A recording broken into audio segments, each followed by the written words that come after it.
তাহলে কি এবার থেকে পেট্রোল চালিত মোটর বাইক পুরোপুরি বাতিল হতে চলেছে, নাকি কিছু সংখ্যক মোটর বাইক থাকবে? চলুন পুরো বিষয়টা তুলে ধরা যাক আজকের এই ছোট্ট ভিডিওতে।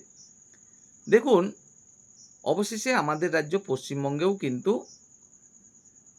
আগামীতে পেট্রোল চালিত যে মোটর বাইক তার রেজিস্ট্রেশন আপনি পাবেন না। আর রেজিস্ট্রেশন যদি না পান, তাহলে নিশ্চয়ই আপনি সেই বাইকগুলো নিয়ে রাস্তায়ও বেরোতে পারবেন না, পুলিশ ধরবে, আপনাকে ফাইন করবে। তো স্বাভাবিকভাবেই যদি আপনি রেজিস্ট্রেশন না পান, তাহলে পেট্রোল চালিত মোটর বাইক নিশ্চয়ই কিনবেন না।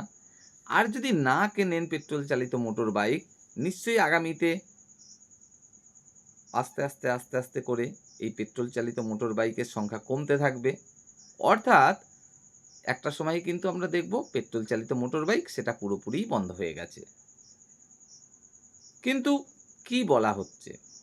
দেখুন, যেটা মূলত বলা হচ্ছে সেটা হলো ঠিক এরকম: 2028 সালের 1 এপ্রিল, আবারও বলছি 2028 সালের 1 এপ্রিল, ঠিক তার আগে পর্যন্ত আপনারা যারা পেট্রোল চালিত মোটর বাইক কিনবেন, তারা সেই বাইকের জন্য রেজিস্ট্রেশন কিন্তু পাবেন।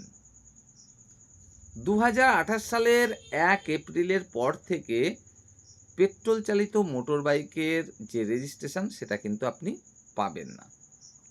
এবার প্রশ্ন হলো, তাহলে যারা 2028 সালের 1 এপ্রিলের আগে পর্যন্ত পেট্রোল চালিত মোটর বাইক কিনে ফেলবে, তাদের কি হবে? তারা কি ঠিকঠাক পেট্রোল পাবে? তাদের মোটর বাইক কি চালাতে পারবে রাস্তায়? অবশ্যই পারবে। 2028 সালের 1 এপ্রিলের আগে পর্যন্ত যারা পেট্রোল চালিত মোটর বাইক কিনে ফেলবেন, তারা অবশ্যই রেজিস্ট্রেশন পাবেন এবং আপনাদের জন্য পেট্রোল পাম্পও থাকবে এবং রীতিমতো আপনারা কিন্তু সেই বাইক রাস্তায় ব্যবহারও করতে পারবেন, কোনো রকম সমস্যা হবে না। যে তথ্যটা বিভিন্ন সোশ্যাল মিডিয়ায় ঘোরাফেরা করছে সেটা হলো মোটর বাইক বন্ধ, মোটর বাইক বন্ধ, কিন্তু বাস্তবে পুরোপুরি মোটর বাইক যে বন্ধ করে দেওয়া হবে তেমনটা কিন্তু নয়। কারণ সরকারও জানে যে হট করে যদি আমরা ঘোষণা করে দিই যে রাস্তায় কোনো পেট্রোল চালিত মোটর বাইক চালানোই যাবে না, তাহলে তো খুবই মুশকিল। যারা মোটর বাইক অলরেডি কিনে ফেলেছে, রেজিস্ট্রেশনও পেয়েছে, তাদের মোটর বাইক তো এক নিমেষে বন্ধ হয়ে যাবে। তাহলে তাদের যে লোকসানটা হবে তার ভরপাই কে করবে?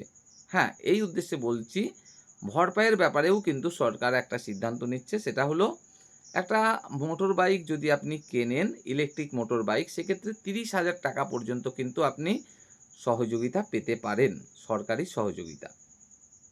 আবারও বলছি, যদি ইলেকট্রিক মোটর বাইক আপনি কেনেন, 30,000 টাকা পর্যন্ত সরকারি সহযোগিতাও কিন্তু আপনি পেতে পারেন। মোদ্দা কথা এটাই, 2028 সালের 1 এপ্রিল, ঠিক এই দিনের আগে পর্যন্ত আপনারা যারা পেট্রোল চালিত মোটর বাইক কিনবেন, তারা প্রত্যেকেই রেজিস্ট্রেশন পাবেন, কিংবা যারা অলরেডি পেট্রোল চালিত মোটর বাইক ব্যবহার করছেন, রেজিস্ট্রেশন রয়েছে, তাদেরও মোটর বাইক কিন্তু রাস্তায় আপনি চালাতে পারবেন, ব্যবহার করতে পারবেন, পেট্রোল পাম্পও থাকবে, পেট্রোল ভরতে পারবেন, কোনো রকম সমস্যায় আপনাকে পড়তে হবে না।